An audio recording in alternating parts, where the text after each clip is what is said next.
manera muy, muy general, digamos, en forma de resumen. Entonces vimos el principio de balance general. Déjenme escribirlo por aquí.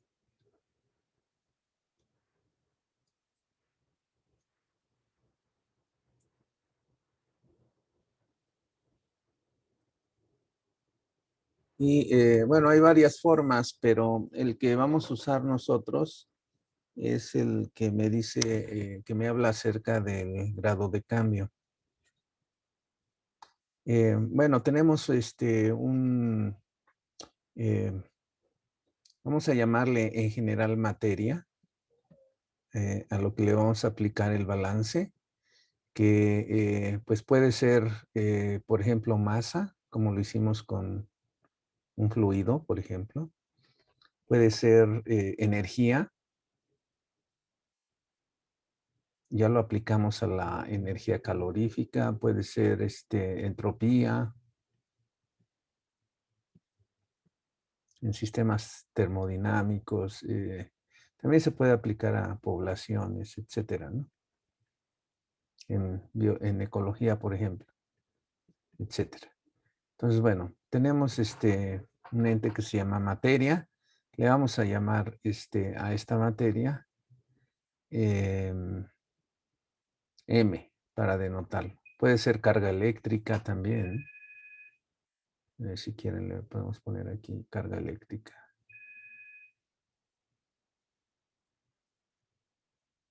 Etcétera, ¿no? Hay muchos tipos de materia al que podemos aplicar este principio general de balance.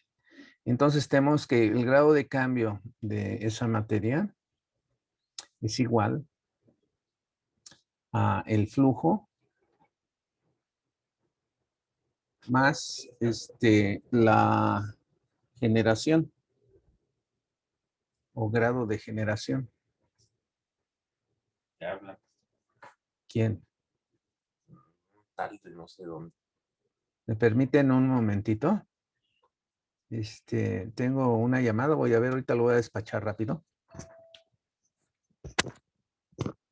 Sí, bueno. ¿Quién habla, perdón? Estoy dando clase.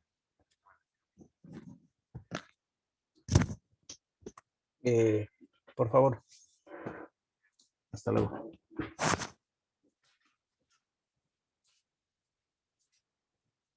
Llévate el teléfono, por favor. Aquí lo dejo.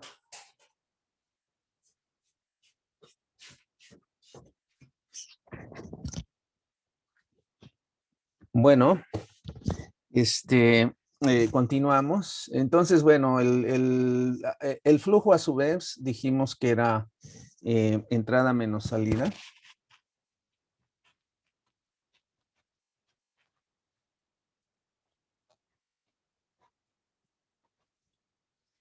Entre unidad de tiempo, le voy a poner T, tiempo, por unidad de área.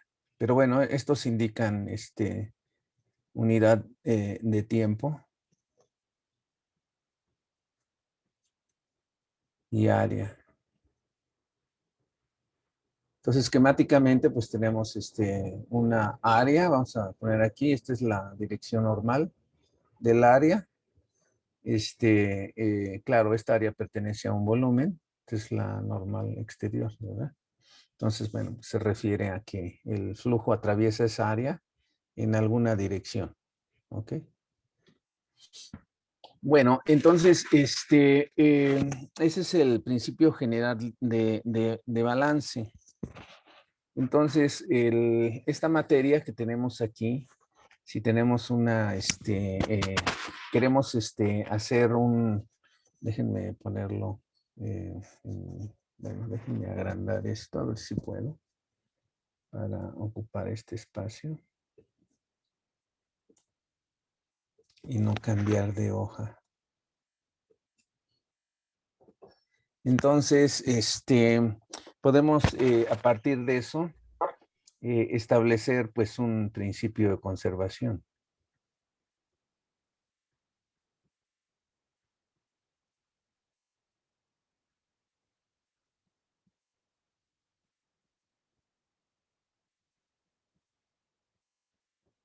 Un principio general de conservación. Entonces vamos a llamar a DM, o sea, una porción diferencial de la materia que tenemos. Vamos a suponer que tenemos una densidad, ¿verdad? Y entonces esa diferencial de materia sería la densidad de la materia correspondiente por la diferencial de volumen. Se supone que esto está encerrado en un volumen, ¿no?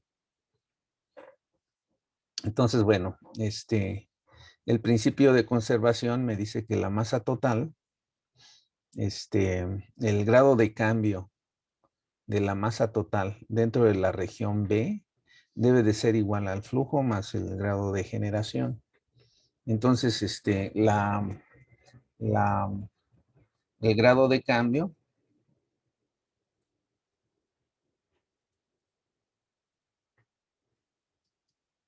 será la masa total, ¿verdad? Sería la parcial de M respecto a T.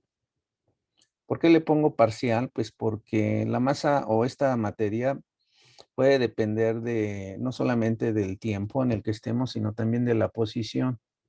Entonces aquí es variación respecto al tiempo, que pues va a ser variación respecto al tiempo de la masa total, que sería la integral de estas masas, ¿verdad?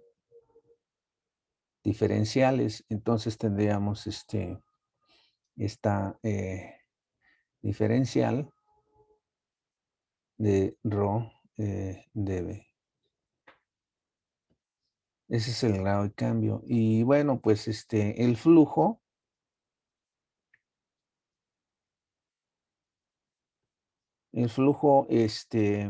pues va a ser un vector y está dado, es igual, bueno, me tienen que, depende del fenómeno que estemos abordando. Pero en general, pues está dado a través de una ley constitutiva. ¿Cómo se llama?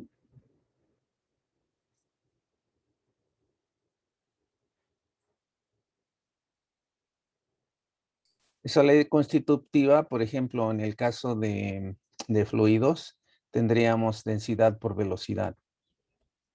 Esto es para fluidos. Es decir, una corriente de un líquido o de un gas con velocidad v y densidad. Esta es la propiedad del material y este es el campo vectorial. O vimos que en el caso de la ley de Fourier, teníamos que el flujo, perdón, aquí, el flujo de calor era proporcional al gradiente de temperaturas, ¿verdad? Sería esto. Entonces aquí tenemos el campo vectorial que me define ese flujo y esta es la conductividad de calor. O sea, tiene las propiedades del medio que se está estudiando, así como ρ es la densidad, esta es la densidad del fluido, es la propiedad del material. Aquí esta es la conductividad térmica, ¿verdad? Entonces, bueno, pues es de ese tipo y claramente el flujo total,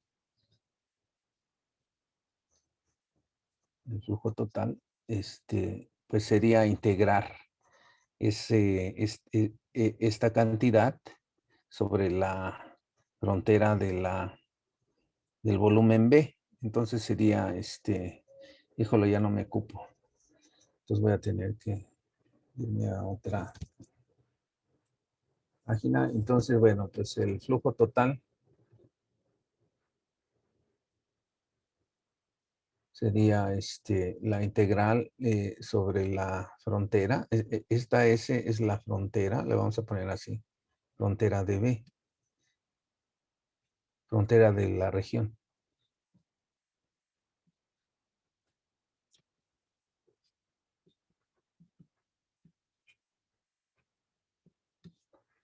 Entonces tendríamos pues todo lo que entra y sale, pues tenemos que integrar sobre la superficie, ¿verdad? Entonces proyectamos sobre la normal y integramos. Bueno, está claro que entonces el principio de conservación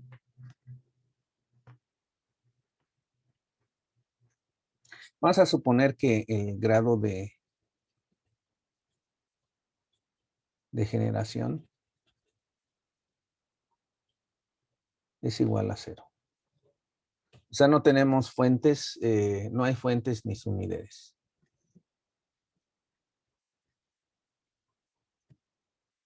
Si no, tendríamos que dar la regla, ¿verdad? O sumideros. Entonces, bueno, la conservación me dice que la variación total de esa materia, en este caso es rho de B, pues va a ser igual al flujo total que está entrando. Entonces tiene que ser con signo menos porque esta normal apunta hacia afuera. Entonces, pues le ponemos negativo para indicar que es el flujo que está entrando.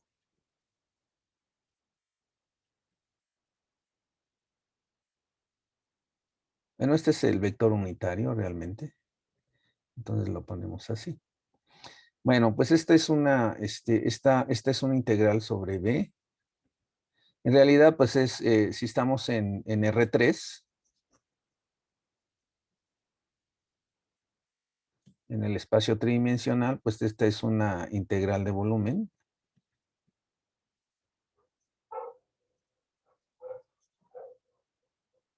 O triple, ¿no? Integral triple. Y esta sería una integral de superficie.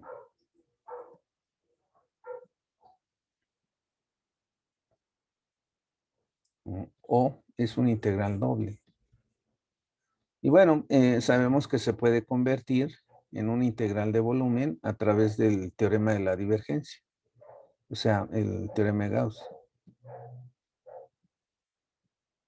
Del cálculo integral, ¿verdad? O de la divergencia. Entonces tendríamos la divergencia del flujo por la diferencial de volumen. Eso es para todo.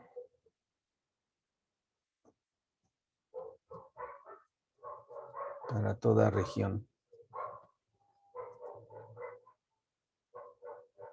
B. En R3. ¿Verdad? Bueno, pues entonces esto me dice que en realidad pues debe de cumplir que la parcial de ρ respecto a el tiempo debe de ser igual al negativo de la divergencia, o si lo pasamos al lado izquierdo tendríamos más la divergencia del flujo, igual a 0. Esto es en ausencia de fuentes. Ausencia de fuentes.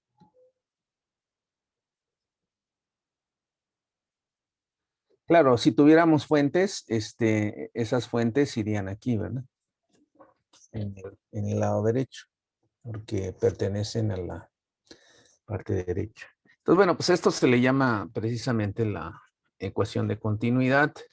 Dependiendo de qué balance estemos haciendo, si es balance de energía, balance de carga, balance de masa, puede tener un nombre, Doctor, particular. yo tengo una duda, doctor. Sí. Ahí en la última formulita, la última ecuación, ya no entendí bien por qué queda parcial de ρ. Porque aquí como el volumen no está cambiando, vamos a Ajá. suponer que este volumen es fijo.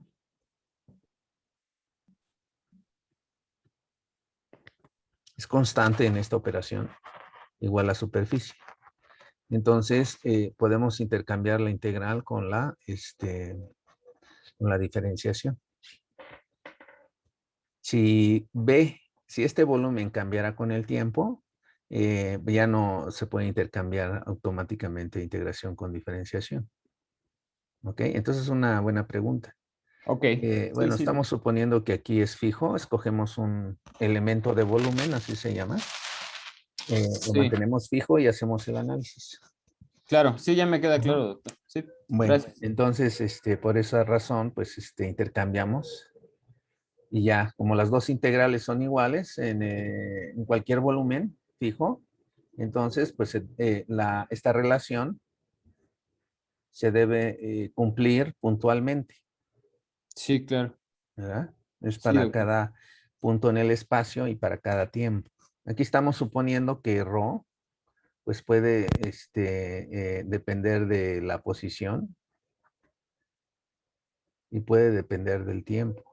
Lo mismo que J, ¿ok? En forma general, este es un campo vectorial, pues dependen de la posición y del tiempo, ¿ok? Entonces esa es la forma general. Ahora, claro, ya depende de cómo sea, qué es lo que estemos analizando, pues J va a tener una forma particular y también ρ puede ser que tenga una forma particular. Pues no es lo mismo densidad de masa que densidad de carga, por ejemplo, ¿no? Son cosas distintas, aunque indican pues conceptos similares. La densidad en masa, pues es masa por unidad de área, perdón, masa por unidad de volumen. Y cuando hablamos de densidad de carga, pues es la cantidad de carga por unidad de volumen, que puede variar, ¿no? Sobre todo en medios que no sean homogéneos. Entonces, bueno, pero esta es la forma general, digamos, del principio de conservación. Entonces, bueno, pues eso es lo que, así como de manera resumida, si lo quieren ver de forma matemática, se resume lo que vimos la vez anterior. Entonces, bueno, pues espero que con esto pues ya se ponga en contexto lo que estamos haciendo. Entonces, bueno, pues vamos, no sé si tengan preguntas. ¿Alguna duda? Si no, pues continuamos con la siguiente parte. Todavía nos falta ver flujo eléctrico, para que vean que todo esto que estamos viendo, pues se aplica en general a muchos medios. Entonces, bueno, dado que no hay preguntas, pues déjenme entonces ir a la siguiente parte para terminar este capítulo. Como es algo largo, pues lo dividí en dos partes. Entonces aquí vamos a ver el flujo eléctrico. Entonces, bueno, en electrodinámica, los campos fundamentales son el campo eléctrico y el campo magnético. Son campos vectoriales. Y ambos están generados por distribuciones de carga eléctrica o corrientes, ¿verdad? En una tormenta eléctrica, pues hay corrientes que pues no es más que variación de carga, ¿no? Se concentra la carga en ciertos lados. Eh, eh, en valores altos y en otros en valores bajos. Eso genera una diferencia de potencial, que es así como, por ejemplo, la diferencia de temperaturas, ¿verdad? Una diferencia de temperaturas genera un flujo de calor. Bueno, una diferencia de cargas genera pues una diferencia potencial y también genera corrientes. Entonces, bueno, pues eso da origen a otro tipo de campos, que en estos casos pues, es el campo eléctrico y el campo magnético. No sé si ustedes han llevado en algún momento algún curso de electromagnetismo o por lo menos de electrostática. ¿Alguien nunca ha llevado un curso de electrostática o electromagnetismo? Sí, bueno, yo no he llevado algún curso. ¿No? Rodrigo, ¿de dónde vienes? De la Autónoma del Estado de Hidalgo. Ah, ok. Sí, pues es lo que les digo, ¿verdad? O sea que los programas de licenciatura no están bien diseñados porque pues estas partes son, aunque no lo vaya a usar uno en su actividad profesional, son pues materias muy formativas porque nos dan muchos elementos comunes a la modelación. Entonces, bueno, pues son muy útiles para un matemático, sobre todo un matemático aplicado. Entonces, bueno, no importa. El punto es que los campos fundamentales es el campo eléctrico y el campo magnético. Todo está lleno a nuestro alrededor, pues precisamente de estos dos campos, ¿verdad? La misma Tierra, por ejemplo, pues tiene un campo magnético. Por eso podemos usar brújulas, ¿no? Para orientarnos dentro del globo terráqueo. Y a su vez, bueno, pues hay una gran cantidad de fenómenos que generan electricidad, ¿no? Y entonces, bueno, pero estos son los campos fundamentales que dan origen a toda la teoría electromagnética. Pero bueno, claro, no, estos son campos abstractos. O sea, es diferencia de potencial por unidad de longitud. Es algo así como gradiente, ¿no? De potencial y esto es pues, corriente por unidad de longitud. También indica cierta diferencia y cierto gradiente. Entonces, bueno, pero son conceptos abstractos. Ya el comportamiento de un campo eléctrico y un campo magnético, pues van a depender del medio que los transmite, ¿verdad? Así como el calor depende se transporta en forma diferente en diferentes medios. Bueno, así el campo eléctrico y el campo magnético se manifiestan de forma diferente en diferentes medios. Entonces, bueno, por esa razón es que se meten estas relaciones, que bueno, ustedes pueden ver que son relaciones constitutivas porque nos dan las propiedades del material. Entonces, se define un nuevo campo, que es la densidad de flujo eléctrico. Es Coulomb es la unidad de carga por unidad de área. Entonces, bueno, pues el campo eléctrico correspondiente que se genera, pues depende o se manifiesta en forma distinta dependiendo del medio. Entonces, esta constante contiene las propiedades del medio en donde tenemos ese campo eléctrico. Lo mismo para el campo magnético. Y entonces, bueno, pues al resultado se le llama la densidad de flujo magnético. Aquí lo dice, ¿no? Los campos D y B describen cómo es que el campo eléctrico y magnético influirán en la organización de cargas en el medio. Por ejemplo, redistribución de cargas y reorientación de dipolos eléctricos. Hay materiales que son muy magnéticos, por ejemplo, el fierro, sabemos que es muy magnético, o sea, responde bastante fuerte a fenómenos magnéticos. Pero pues otros materiales como la madera, por ejemplo, pues no tienen las mismas propiedades. Entonces, bueno, pues eso viene incluido en estas, que no son constantes, pueden también depender de la posición, incluso también de la temperatura. O también si el medio es anisotrópico, estas cantidades son tensores, es decir, matrices. Pero bueno, eso ya sería más complicado. Entonces, bueno, pues estas se llaman permitividad eléctrica, la primera constante, está asociada al campo eléctrico. Es la habilidad de un material para polarizarse en respuesta a un campo eléctrico aplicado. Y entonces, bueno, pues sus unidades son Faraday por metro. Y la permeabilidad magnética, capacidad del medio para atraer y hacer pasar a través de sí los campos magnéticos. Entonces, bueno, pues son Henrys por unidad de metro, ¿no? Bueno, no pongan mucha atención en este momento a unidades. Realmente no voy a hacer uso de la teoría electromagnética para, pues no sé, inducirlos a resolver problemas con esto. Simplemente les quiero poner aquí la forma general de la teoría electromagnética Para que veamos que hay mucha similitud con otras teorías en algunos aspectos, como por ejemplo la teoría de calor. Estamos, recuerden, en una escala macroscópica, que es la escala en la que vivimos nosotros. La otra escala es la microscópica o cuántica, ¿verdad? Y bueno, hay otras escalas. La escala a ver, ¿cómo se llama? Mesosópica sería a nivel planetario y la astronómica, pues ya es más allá de eso, ¿eh?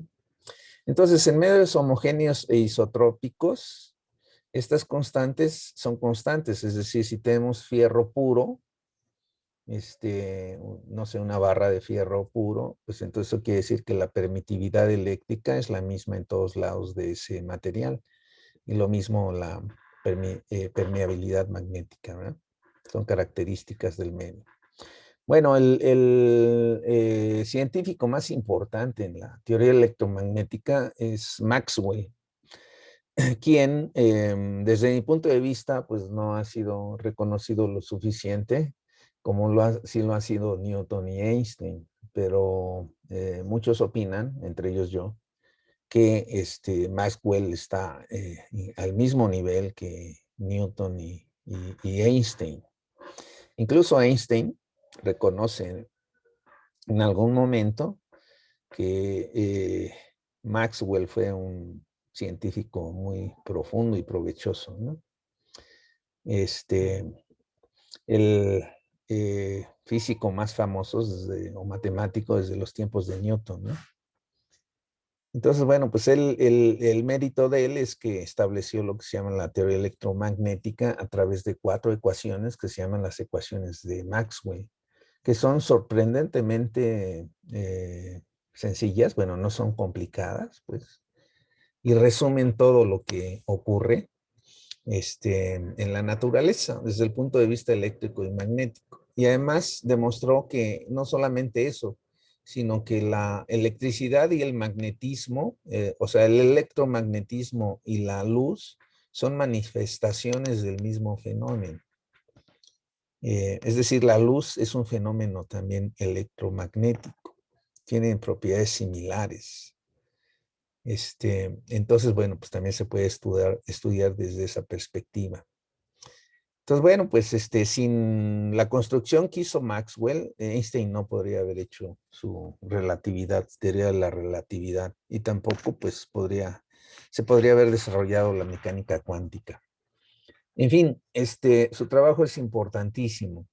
Las leyes que él estableció se llaman las leyes de Maxwell, que son 4 ecuaciones. Son estas 4 ecuaciones. Relacionan estas ecuaciones, las primeras 2, relacionan campos eléctricos con campos magnéticos. Y las últimas 2, pues son relaciones independientes que se llaman las leyes de Gauss para campos magnéticos y para campos eléctricos. En este caso, la última. Recuerden que D, este campo D, es epsilon por E, o sea, es la permitividad eléctrica por el campo eléctrico.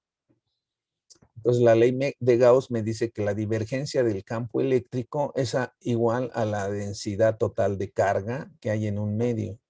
O sea, en un volumen, piensen ustedes en un volumen cualquiera con propiedades eléctricas. Entonces, si dentro de ese volumen hay una densidad de carga, o sea, hay almacenada ahí carga eléctrica, entonces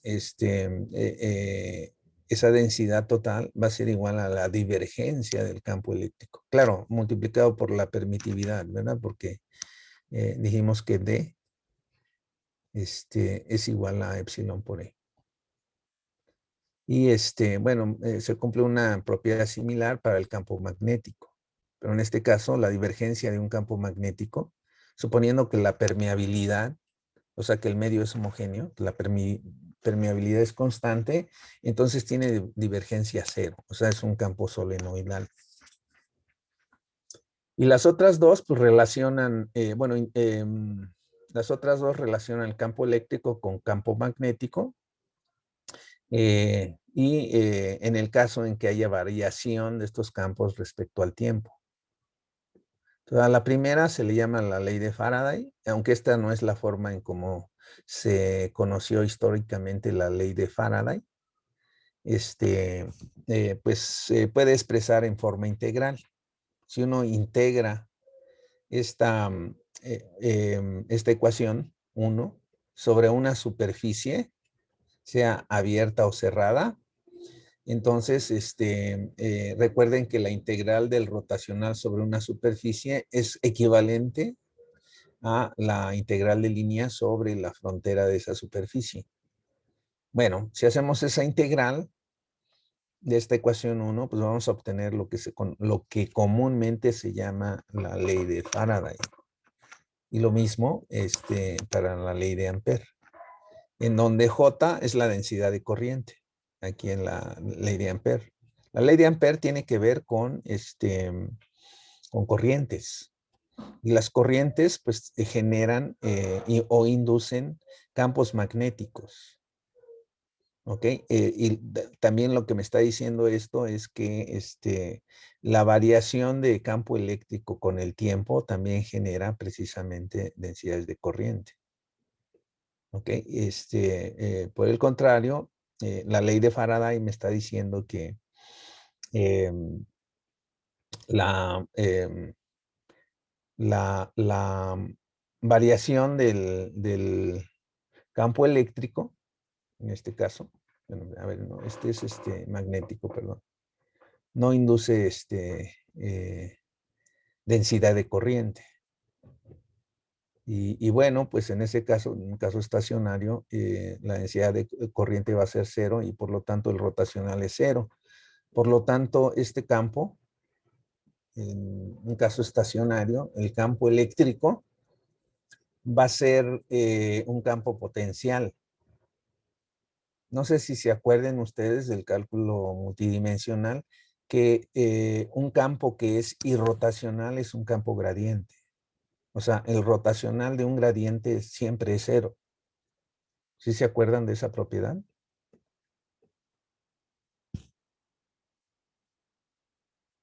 Entonces es un campo conservativo.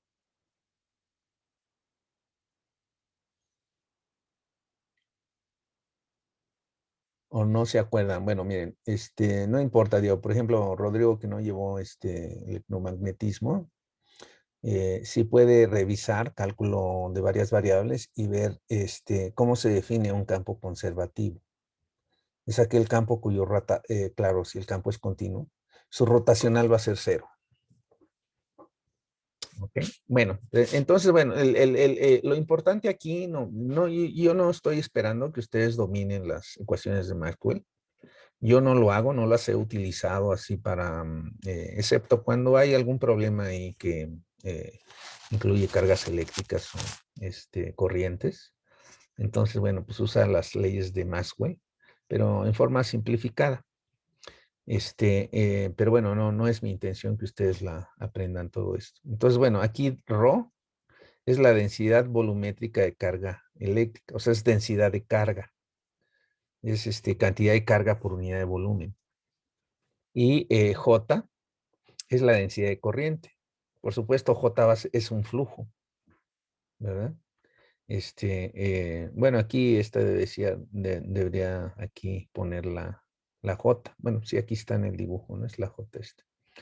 Entonces ponemos aquí un área dentro de un volumen, pues la cantidad de corriente que pasa por unidad de área es precisamente este flujo eléctrico, ¿no? Bueno. Las ecuaciones de Maxwell tienen estas propiedades. Es el resumen de resultados experimentados por diferentes investigadores. Es como todo, ¿verdad? Durante mucho tiempo, en algunos casos décadas o en otros incluso siglos, muchos investigadores pues realizan experimentos, en este caso experimentos eléctricos o electromagnéticos, y encontraron pues relaciones particulares que provienen precisamente de la observación experimental. expresan esas relaciones que encuentran por fórmulas matemáticas y obtienen ciertas leyes, ¿verdad? La ley de Coulomb, la ley de Gauss, Ampère y Faraday, por ejemplo, ¿no? Uno puede buscar ahora con mucha facilidad en qué consisten esas leyes. Ahorita la vamos a ver un poquito más adelante. Bueno, entonces, bueno, esas ecuaciones pues son la condensación de todos estos resultados que encontraron investigadores anteriores y describen estas 4 leyes. Con estas 4 leyes o combinación de ellas, uno puede describir cualquier fenómeno electromagnético que se presente en la naturaleza. O sea, eso es lo sorprendente de que Maxwell haya sintetizado todo lo que trabajaron todos los investigadores anteriores en estas 4 leyes o ecuaciones de Maxwell. Y además, pues es una teoría unificada, ¿verdad? Unifica el campo eléctrico, el campo magnético, o la teoría eléctrica y magnética. Y una última observación es que en el caso estático los dos campos son independientes, o sea, no se relacionan. Por ejemplo, si tuviéramos el caso estático, entonces esta derivada respecto al tiempo es 0 y esta también. Entonces, tanto el campo eléctrico como el magnético tienen rotacional 0, es decir, perdón, este tiene rotacional igual a J y este tiene rotacional igual a 0. Y la divergencia de uno es 0, mientras que la del otro es ρ. Fíjense que este está relacionado con la ley de Ampère, ¿verdad? Entonces, bueno, pues en ese caso, como son 4 ecuaciones en donde no hay relación entre el campo eléctrico y el campo magnético, pues por eso se dice que en el caso estático, ambos campos son independientes, es decir, se pueden estudiar en forma separada. En el caso en que haya dependencia del tiempo, pues entonces ya son interdependientes, ¿verdad? Ambos campos, por la ley de Faraday y la ley de Ampère. Bueno, así como el calor se origina, por ejemplo, en el movimiento en la actividad del movimiento de las partículas, a mayor movimiento de partículas en un medio, pues mayor calor, mayor temperatura va a haber. Bueno, de la misma forma aquí, tanto los campos magnéticos o fenómenos magnéticos y eléctricos tienen su origen en ciertas fuentes.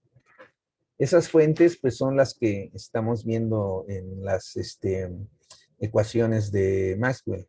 O sea, si nosotros tenemos una densidad de carga, tenemos almacenada carga en algún lugar, pues eso va a dar origen a un campo eléctrico. Y si tenemos una densidad de carga eléctrica o corriente, pues eso va a dar origen a un campo magnético. Entonces, bueno, pues las fuentes fundamentales en electromagnetismo, las fuentes de campo, pues son precisamente la densidad de carga. Sin densidad de carga no puede haber campo eléctrico. Y lo mismo sin densidad de corriente, ¿verdad? Entonces, bueno, pues son las fuentes de campo. Por eso es que son importantes. Bueno, pues una vez que ya tenemos, fíjense, solamente necesitamos las ecuaciones de Maxwell. Si uno no sabe electromagnetismo y sabe matemáticas, cálculo multidimensional, pues con eso basta. Toma uno esto como reglas, ¿verdad? O leyes que se cumplen. Son postulados, vamos a llamarle, ¿no? Son postulados. Entonces, a partir de estos 4 postulados, uno puede establecer pues ciertas relaciones. Por ejemplo, si uno conoce densidad de carga y conoce el flujo o densidad de corriente, pues entonces puede hacer uno balance de carga. Y entonces, bueno, pues aquí la materia que nos ocupa es carga eléctrica. Y podemos aplicar las ecuaciones o principios de conservación que ya hemos visto. Por ejemplo, en fluidos y calor, ¿verdad? Entonces, si tenemos un volumen, omega, pues es un medio conductor, y sabemos que hay una densidad de carga, y la superficie, esta región es acotada, tiene una superficie cerrada S. La carga total, pues es la integral de la densidad sobre el volumen. Es una integral triple. Aquí nada más pongo una integral por simplificación, pero en realidad pues es una integral triple, ¿verdad? Integral de volumen. Entonces, en ausencia de fuentes de carga, la corriente total que sale hacia afuera de ese, pues va a ser precisamente la integral del flujo sobre la superficie S, ¿verdad? Es como lo habíamos visto anteriormente. O sea, en otras palabras, a ver, déjenme compartirles una pizarra para que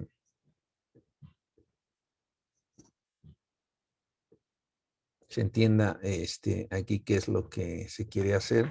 Tenemos una región que yo le estoy llamando omega. Esta es una región tridimensional.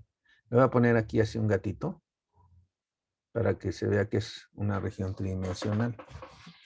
Omega es una región en R3. Es un volumen y la superficie, pues es lo que, la frontera, digamos, de esta región, ¿verdad? Entonces aquí adentro tenemos carga eléctrica y pues la densidad, pues es carga por unidad de volumen. Esta es densidad de carga. Si uno conoce cómo está distribuida esta carga sobre esta región omega, puede ser que haya más carga en ciertos lados, ¿verdad? O sea, lo puedo representar por puntitos, que en otros puede ser que por acá la carga esté más, más separada. Que haya más carga en un lado que en otro. Entonces, bueno, pues lo que me va a decir cómo varía la distribución de la carga sobre omega, pues es precisamente la densidad de carga, que es carga por unidad de volumen.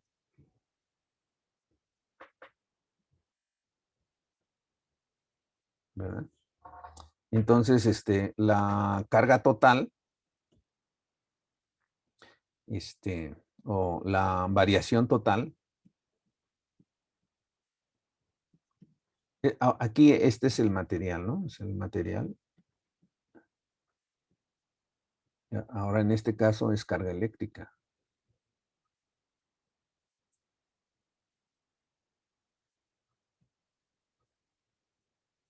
Entonces la variación pues va a ser o grado de cambio. Déjenme ponerle mejor grado de cambio.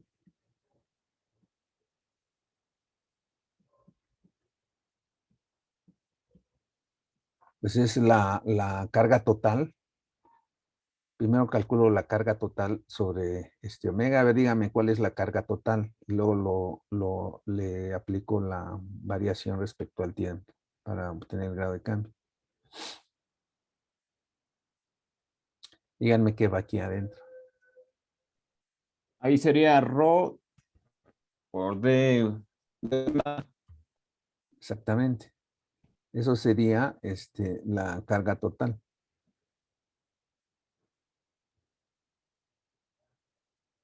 O sea, en realidad aquí, bueno, dQ sería rho dB.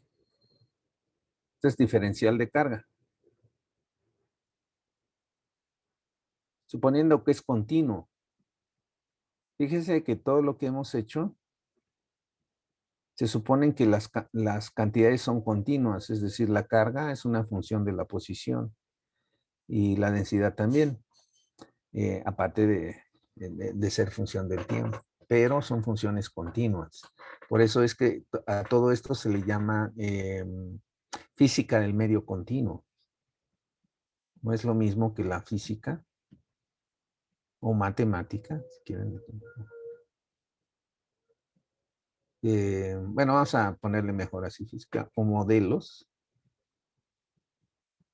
de medio continuo.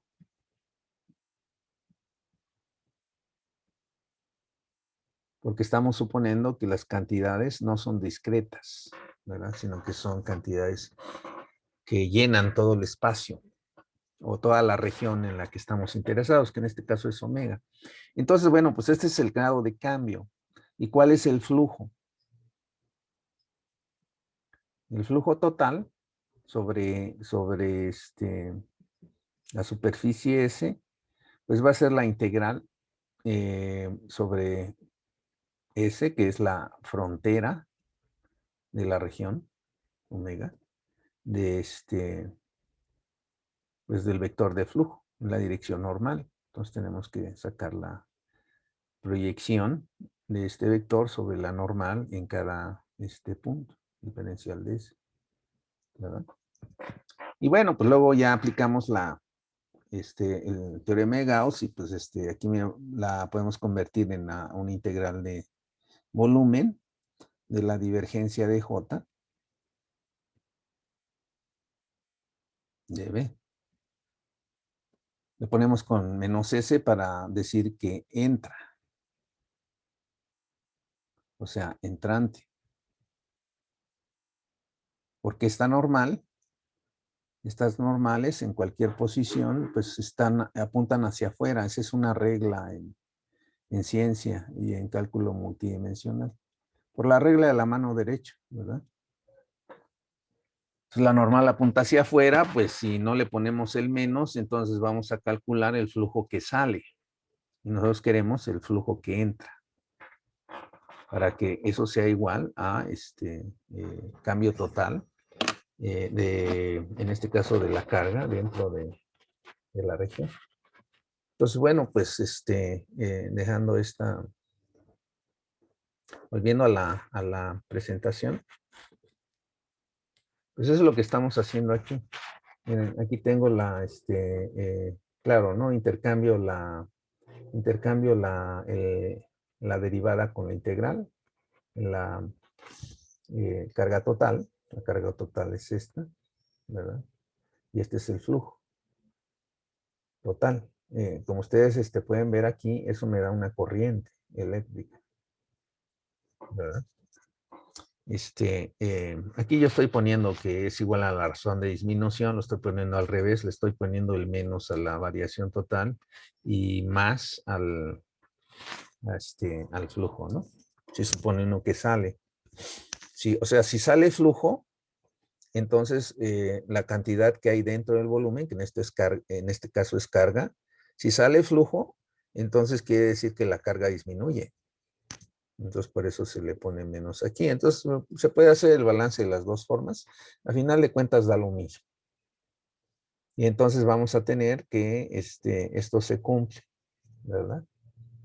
Para, para todo volumen omega y por lo tanto para cualquier superficie cerrada S. Y entonces, bueno, pues llegamos de nuevo a la ecuación que expresa la conservación de carga eléctrica, que me dice que la variación de densidad de carga eléctrica debe ser igual al negativo de la divergencia del flujo. Entonces, bueno, pues vean que las expresiones de conservación y de balance son exactamente las mismas. O sea, desde el punto de vista matemático, tenemos la misma ecuación, ¿verdad? Llamada ecuación de continuidad, que expresa conservación. En este caso es conservación de carga eléctrica, y en el caso de fluido sería conservación de masa. O en el caso de calor, pues conservación de calor, ¿verdad? Ok. Bueno, una observación importante aquí es que las dos últimas, aquí me menciona, las dos últimas ecuaciones de Maxwell son consecuencia de las dos primeras y de esta ecuación que acabamos de encontrar. O sea, esta ecuación pues es la ecuación de continuidad, ¿verdad? Entonces, bueno, pues ya sabemos qué forma tiene. Y entonces me dice, tomando la divergencia de la ecuación 2, ¿cuál es la ecuación 2? Por ejemplo, esta es la ecuación 2. ¿Verdad? La ecuación 2 es la ley de Ampère, me dice el rotacional del campo magnético menos la variación respecto al tiempo de la densidad de campo eléctrico es igual al flujo eléctrico. Eso es lo que me dice la ecuación 2. Y lo que me está diciendo esto es que si yo combino esta ecuación con, me parece que la ley de Gauss, ¿sí? Si combino 2 con la ley de Gauss, divergencia de D igual a ρ, es la 4. Entonces, no, perdón. Si combino 2 con la ecuación de continuidad, obtengo esta ecuación, 4. Vamos a ver que así es. Entonces, bueno, a ver si quieren lo voy a intentar acá con con la pizarra para ver el proceso un poquito más con calma.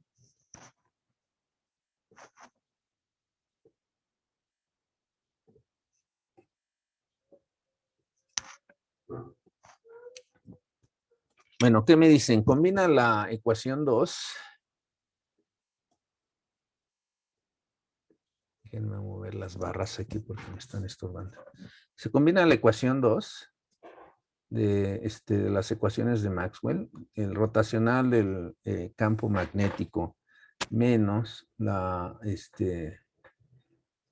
variación respecto al tiempo del desplazamiento eléctrico es igual al flujo eléctrico. Esta es la ecuación 2. Si combinamos 2 con la ecuación de continuidad, que acabamos de calcular,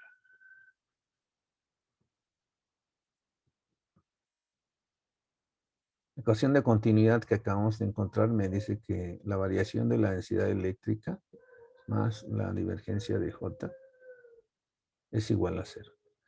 Claro, en ausencia de fuentes, ¿no?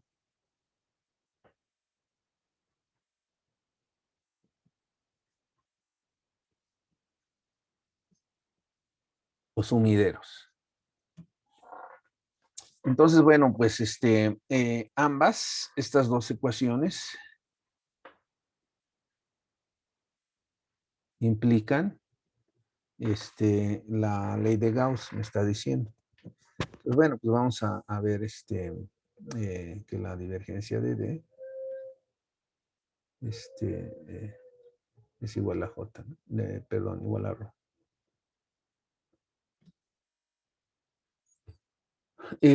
Bueno, ¿cómo se hace esto? Bueno, pues tomamos la divergencia de la ecuación 2. Eso que es igual. Bueno, va a ser la divergencia del rotacional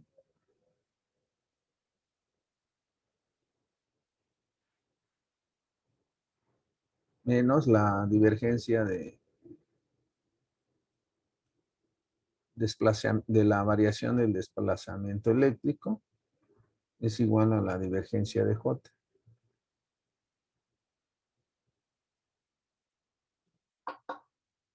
¿Esto cuánto da? ¿Cuánto da la divergencia del rotacional de un campo vectorial?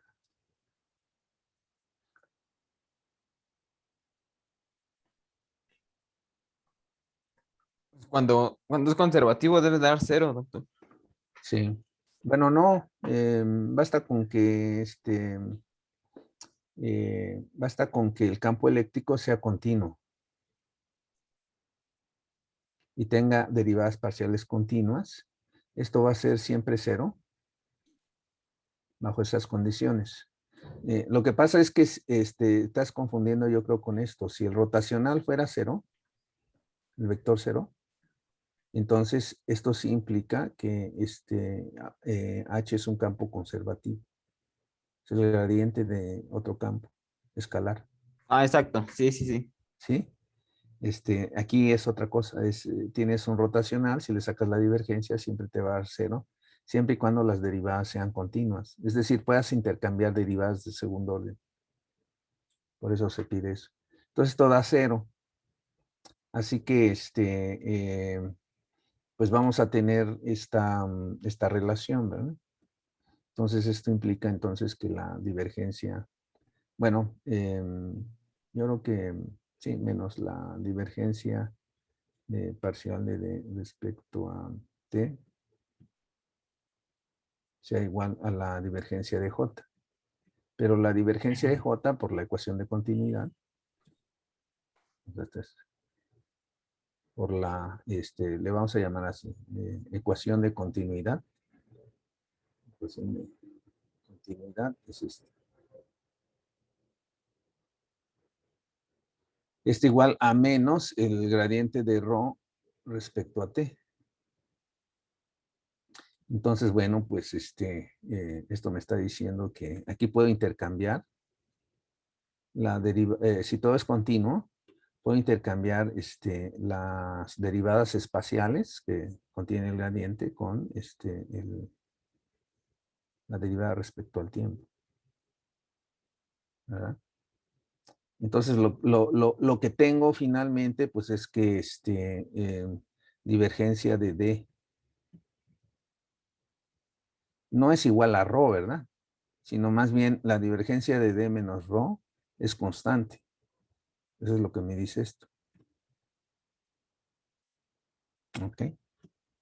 Pero si ambos son ceros del principio, bueno, la diferencia es 0 desde el principio, pues uno puede ponerlo esto igual a 0, ¿verdad? Si no hay cambio desde el principio.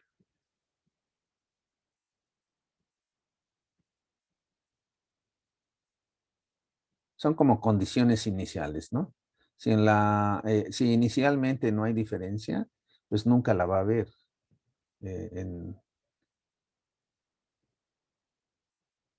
Recuerden que todos estos fenómenos pues son fenómenos dinámicos.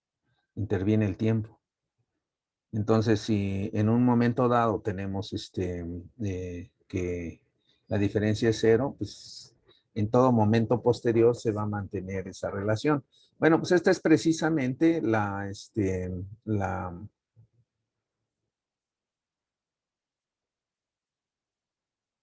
ley de Gauss, ¿no? Este es 4, la ecuación 4 de las ecuaciones de Maxwell.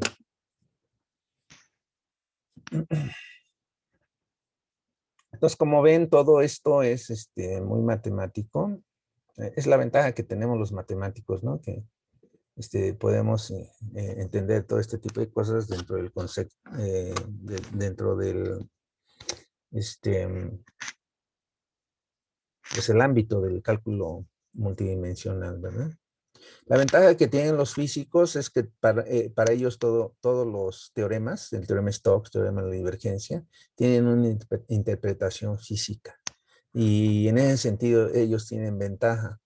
Y ahí se nota precisamente el por qué los físicos, los químicos y ingenieros en general tienen más habilidades de modelación que nosotros los matemáticos. Nosotros aprendemos la matemática pues de forma formal, sin conexión con fenómenos reales, ¿verdad? Entonces, bueno, pues este curso de modelación matemática, de hecho, está pensado desde un inicio, cuando se formó la maestría, para subsanar esas deficiencias que tenemos nosotros, ¿no? Sobre todo los que vamos a ser matemáticos aplicados. Entonces, uno tiene que aprender estas cuestiones de modelación. Bueno, pues esto ya lo vimos. Miren, esta es realmente la que es la ley de Faraday. Como ya les había dicho, si uno le aplica la ecuación de Stokes, la ecuación de Stokes a este problema, uno integra. Si uno integra sobre la superficie, sobre una superficie arbitraria, abierta o cerrada, no importa. Ahí está. integramos en la ecuación 1, entonces vamos a obtener esta relación. Bueno, esta es la variación del, la densidad de campo eléctrico, campo magnético, perdón.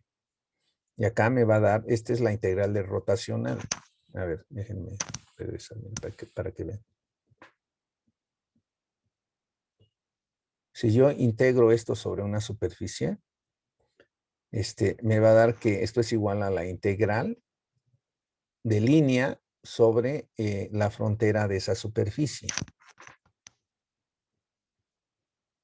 Entonces, a esa frontera, pues le llamo C, es la curva C, es la frontera sobre la superficie. Entonces me da esta integral de línea.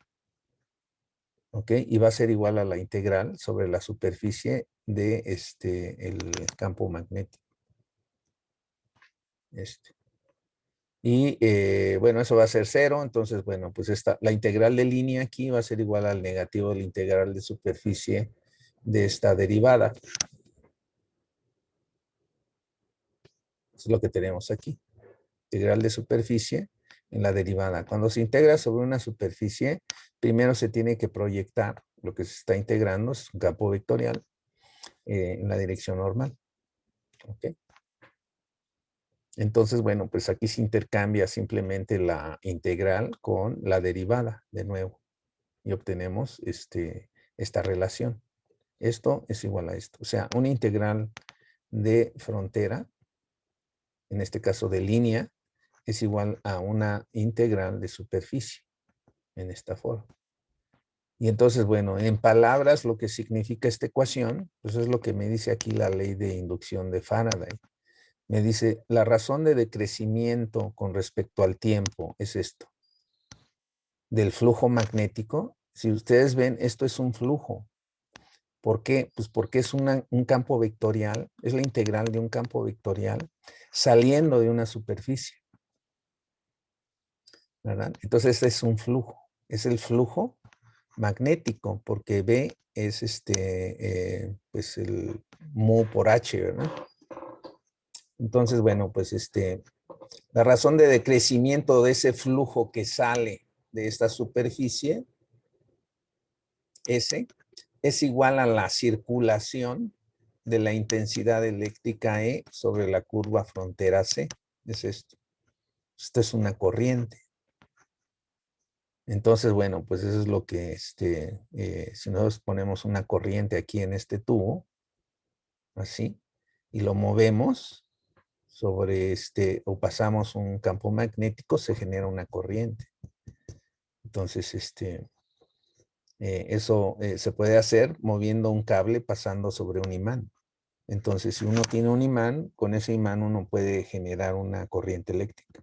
¿Cómo? Moviéndolo, moviendo ese cable, como anillo que tenemos aquí.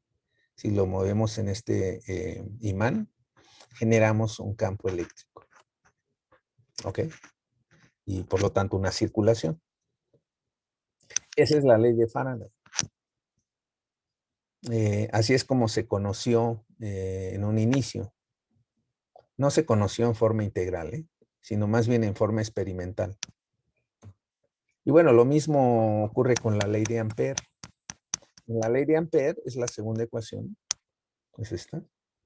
Si nosotros también integramos sobre una superficie, pues esta integral se va a convertir, la primera, la integral de rotacional se va a convertir en una integral de línea. Y la otra, pues la vamos a integrar, así tal cual, y acá me va a dar la integral de esto sobre la superficie. Entonces estos dos integrales, esta me va a dar la integral de un campo vectorial sobre una superficie, me da un flujo. Bueno, esta es la densidad corriente, entonces me va a dar el flujo eléctrico saliendo de la superficie.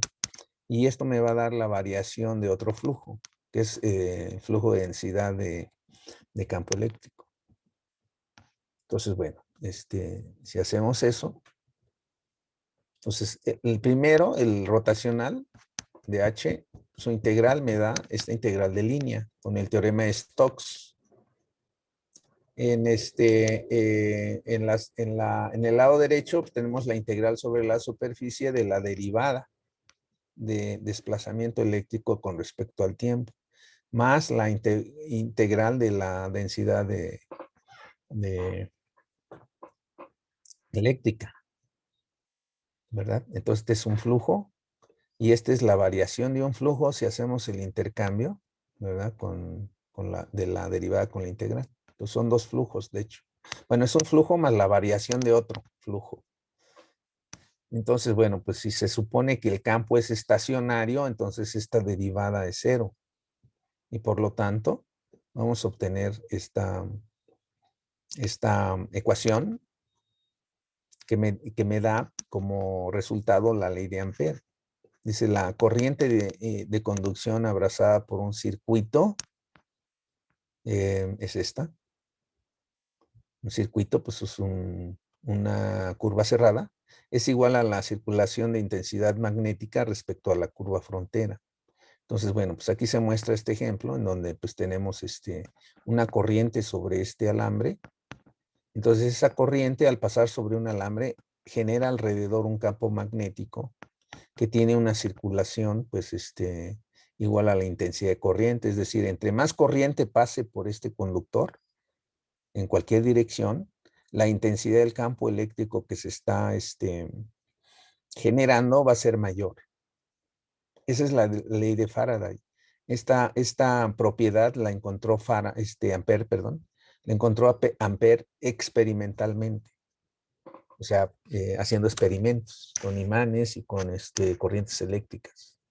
Entonces, bueno, pues es experimental. Y bueno, el mérito de Maxwell es que resumió todo este tipo de cosas en estas 4 ecuaciones, que son más simples. Y además son diferenciales, no son integrales como acá, ¿verdad? Bueno, nada más nos falta la ley de Ohm para completar un curso de electromagnetismo en 1 hora. Entonces, bueno, pues vamos a ver la ley de Ohm. No sé si tengan alguna duda o si ya los mareé. Pero bueno, no se preocupen mucho. Yo nada más lo que quiero es que entiendan las relaciones matemáticas. O sea, no que interpreten en este caso cosas. Y bueno, pues nos vamos a quedar con cosas muy sencillas. En realidad nos vamos a quedar con la ley de Ohm, que es con la que vamos a comparar la conducción de calor y la conducción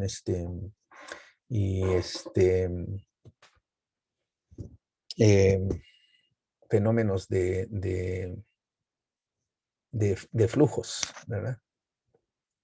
Bueno, Ohm también es una ley experimental. No sé si ustedes llevaron, híjole, creo que no, ¿verdad? No saben circuitos eléctricos. ¿Alguien sabe algo de circuitos eléctricos?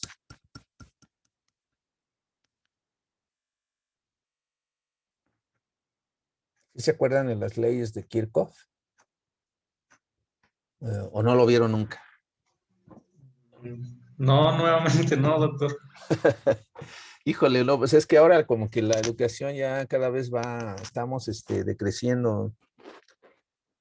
A mí me enseñaron las leyes de Kirchhoff desde, bueno, yo fui al poli, a la vocacional. Antes era vocacional, ahora son CECITs. Me enseñaron las leyes de Kirchhoff, que son para circuitos eléctricos. Bueno, aparte en la UAM tomé también un curso de circuitos eléctricos. Bueno, el punto es el siguiente. Miren, a ver cómo lo podemos explicar. Si conocen, si han visto una parrilla de esas que calientan, que tienen alambre. O sea, un calentador que lo conectan a la luz y ese calentador, pues, no sé, tiene un alambre enrollado en forma de espiral y sentado sobre un material térmico. ¿Sí los han visto? Sí, doctor. Sí. Es como que viene también como el que trae una plancha. Si ustedes abren una plancha, van a ver que trae un alambre muy largo, posiblemente así también enrollado en espiral, ¿verdad?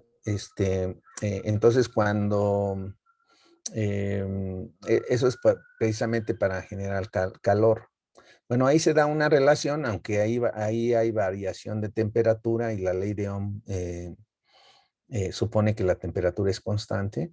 Bueno, está claro que entre mayor sea la diferencia de potencial en ambos lados, este es un trozo de ese alambre nada más, que tiene una longitud L minúscula. Entonces, aquí sobre este alambre viene una corriente que le llamamos I mayúscula, de izquierda a derecha. Es una corriente eléctrica. Vamos a suponer que el alambre tiene radio A minúscula. Entonces, bueno, pues al haber una diferencia de potencial, el potencial, por supuesto, es más alto, no, es más alto en esta región que en esta otra. Entonces, la corriente va en esta dirección. Entonces, si se tiene una diferencia de potencial B y aumentamos la corriente, aumentamos la intensidad de corriente y dejamos constante esto, entonces la resistencia va a aumentar. Eso se nota cuando se pone más rojito el alambre. La clave ahí es lo que se llama la resistencia. Entonces, al no dejar pasar la corriente, pues toda esa energía que se está inyectando en el alambre a través de una mayor intensidad de corriente, se disipa en forma de calor. Ese es el principio, pues, de los calentadores. Entonces, bueno, Ohm experimentalmente encontró que en un alambre así, hay una relación entre el voltaje y la intensidad de corriente. Y si se tiene el mismo material, entonces este cociente es constante a temperatura constante e igual a R. Entonces es una ley experimental. Entonces a eso se le llamó la resistencia. Entonces voltaje es igual a intensidad por resistencia o resistencia es igual a voltaje intensidad. Esto está hecho para cables. Esa fue lo que encontró experimentalmente Ohm, midiendo diferencias de potencial y corrientes en un mismo conductor. Entonces encontró que esta relación es constante igual a R, a temperatura constante, por supuesto. Entonces, bueno, esta ley de Ohm experimental en realidad es consecuencia de las leyes de Maxwell. Pues este es un caso particular de las leyes de Maxwell. Y una forma de verlo, pues es considerando la densidad esta de campo eléctrico. Entonces, bueno, pues está claro que en medios conductores, este flujo J, el flujo eléctrico, pues va a depender del campo eléctrico, de la intensidad del campo eléctrico y del material que se esté utilizando. No es lo mismo la corriente eléctrica en materiales con diferentes propiedades. Entonces, bueno, pues esta sigma es la que indica la propiedad y me dice qué tan bueno es el material para conducir o no electricidad. ¿Ok? Entonces, bueno, pues esta ley es una ley constitutiva que me está dando la relación entre la densidad de corriente con el campo eléctrico. Y eso depende del material. Entonces, bueno, pues todos los cuerpos conducen electricidad a diferentes grados. No hay el material conductor perfecto, ¿verdad? Pero tampoco existe el material aislante eléctrico perfecto. Bueno, aquí se dan dos extremos. Por ejemplo, el cuarzo fundido, pues tiene una conductividad muy pequeñita, es casi nula. Entonces uno puede considerar que sobre el cuarzo, que le pongas ahí una corriente suficiente, intensa, una diferencia potencial muy grande, pues no hay paso de corriente. Mientras que para la plata es un conductor que se conoce que es muy efectivo, solo que es caro, ¿verdad? Por eso no se usa en las instalaciones eléctricas, solo para ciertas aplicaciones importantes, ¿no? Entonces, bueno, pues vamos a ver que esto es un caso particular de la ley de Ohm. La ley de Ohm, recuerden, es resistencia, es voltaje entre intensidad. Entonces, bueno, pues aquí está otra vez el dibujito. Vamos a ver que esta relación entre voltaje, intensidad y resistencia, pues se puede derivar de esta ley constitutiva. Vamos a suponer que tenemos una corriente continua uniforme, es decir, no depende del tiempo. Entonces vamos a usar, a ver, ustedes díganme, ¿cuál de estas leyes de Maxwell vamos a usar?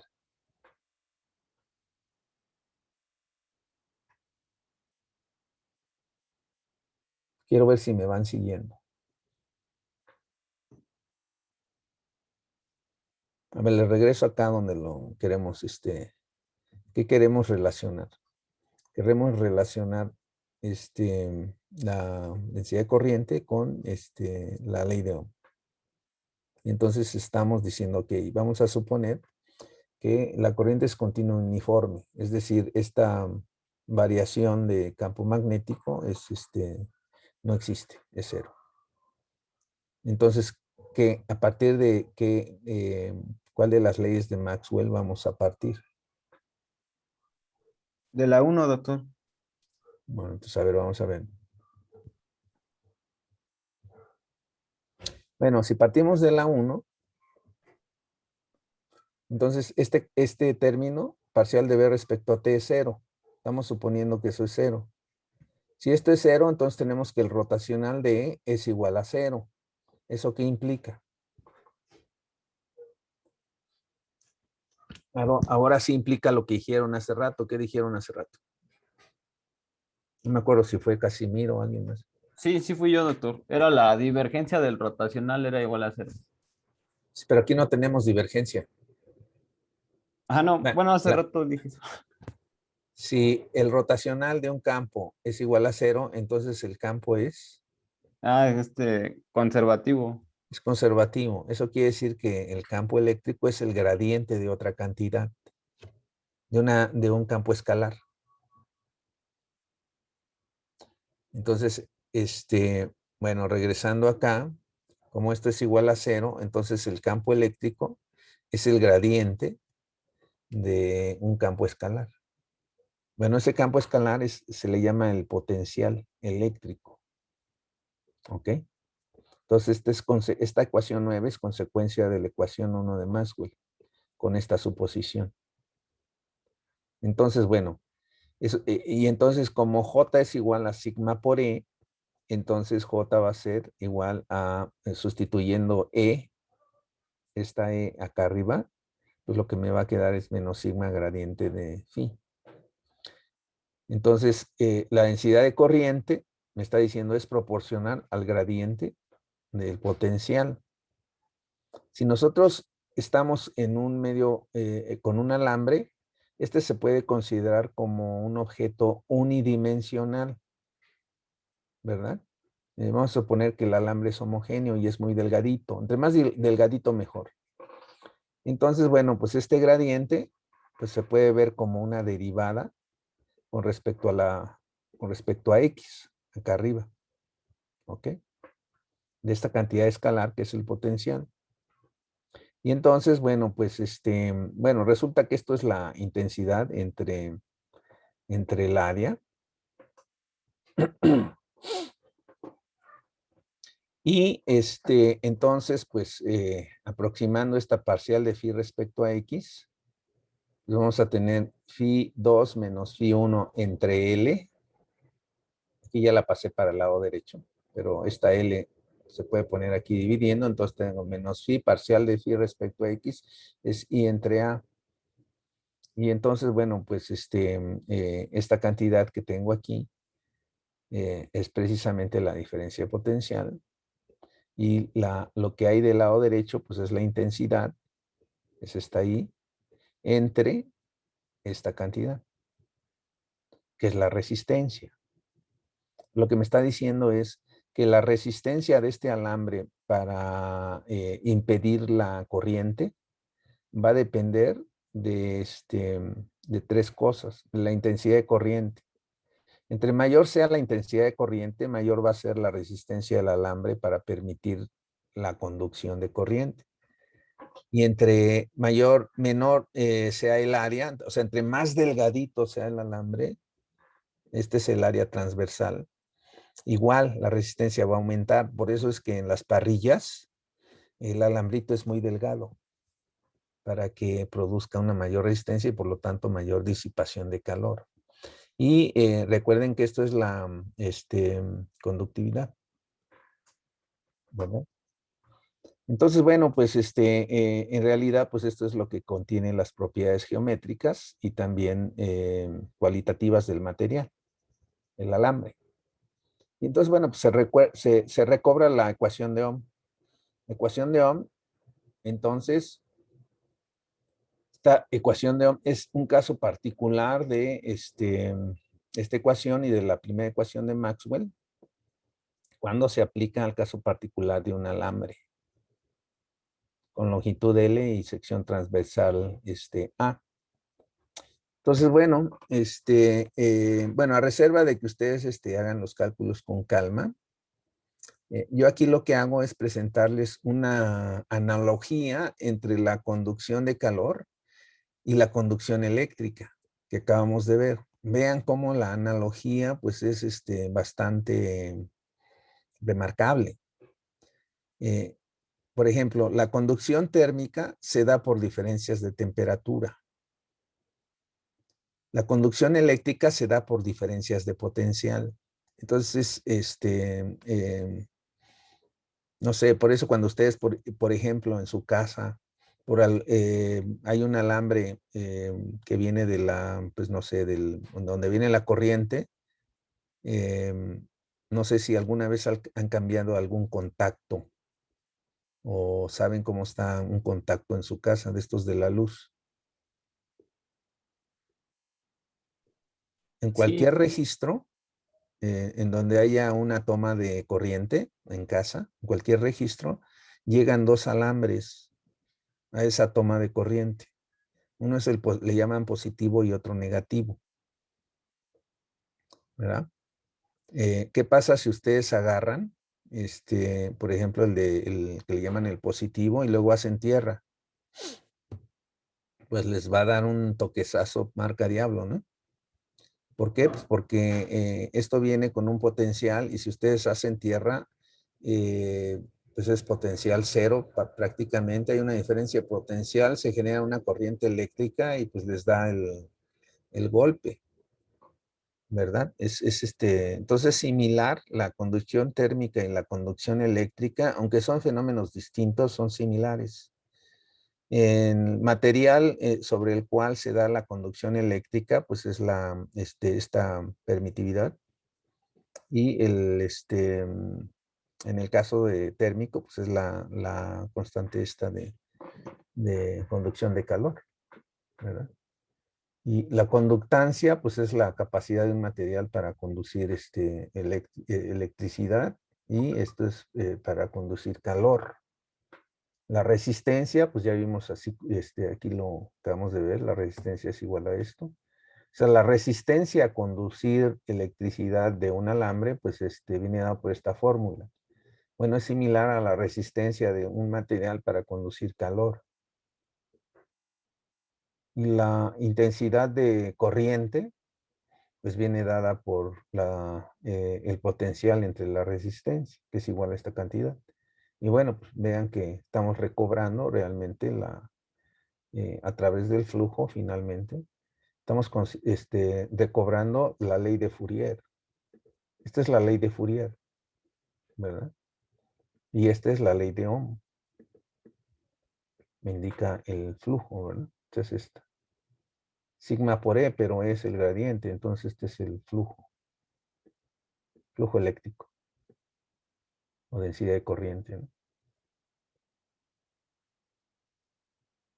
Entonces, ¿por qué son iguales? Bueno, pues porque parten de los mismos principios generales de balance y principios de conservación. Lo único que cambian son las cantidades. y los fenómenos que se están modelando, pero pues no es nada raro que ocurra esto, ¿verdad? No solamente vamos a tener analogía entre conducción térmica y eléctrica, sino entre otro tipo de fenómenos. Suponiendo, aquí la suposición fuerte es la suposición del continuo, que las cantidades son continuas, ¿verdad? No son cantidades discretas, en donde se puede aplicar, por lo tanto, el cálculo multidimensional y variables definidas en espacio tridimensional. Entonces, bueno, pues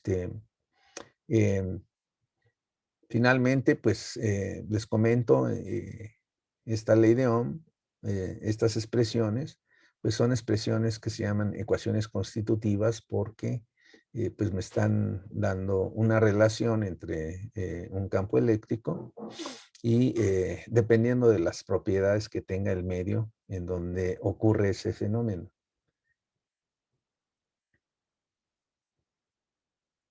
Y bueno, esto lo dejo para otra ocasión, esto de problemas directos e inversos. No sé si han oído hablar de problemas inversos. Ahora es un tema muy de moda en el ámbito científico. Así como los métodos bayesianos están muy de moda en la época actual, pues los problemas inversos están muy de moda. De hecho, cuando uno aplica el teorema de Bayes, en realidad está resolviendo un problema inverso, de forma implícitamente. Si en algún momento tenemos, si más bien al final tenemos tiempo, les voy a hablar precisamente de problemas directos inversos y la relación entre, por ejemplo, en la fórmula de Bayes, ustedes tienen la distribución de verosimilitud, ¿verdad? Y también tienen la distribución a priori. Ambas juegan un papel muy importante en problemas inversos. Entonces, bueno, pues los frecuentistas, los estadísticos que no son bayesianos, se les llama frecuentistas, usan frecuentemente la función de verosimilitud o máxima verosimilitud, ¿verdad? Para hacer cosas. Y los bayesianos pues aprovechan también esa verosimilitud, pero aparte le agregan cosas, ¿no? Conocimiento previo del fenómeno que se quiere modelar. Incorporan más información, digamos, ¿no? En un problema. Bueno, esto lo pueden leer ustedes, no hay ningún problema. Ya les subí la tarea para abarcando hasta esta parte. No les estoy preguntando cosas particulares así teóricas, sino conceptos muy generales. ¿Alguna duda, pregunta que quede ahí en el tintero?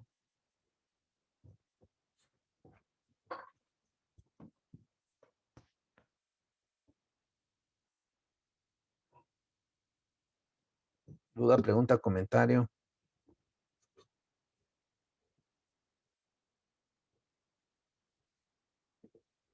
Bueno, entonces vamos a seguir la misma mecánica que seguimos en el curso de optimización. Les voy a pedir que resuelvan de manera personal, aunque claro, sí pueden discutir entre ustedes, pero resuelvan de manera personal los problemas. Y el próximo lunes, entonces ocupamos, pues, no sé, la primera hora para resolver algunos de ellos, ¿no? ¿Les parece bien? Sí, está bien, doctor. Todo es muy sencillo, ¿eh? Si tienen duda, bueno, pues me pueden mandar correo o también pueden discutir entre ustedes. Bueno, pues entonces, pues tengo esto para hoy. Aquí queda la clase el día de hoy. Entonces nos vemos el próximo lunes. Que tengan buen fin de semana. Gracias, doctor, igualmente. Gracias. Gracias. Igualmente. Igualmente, doctor.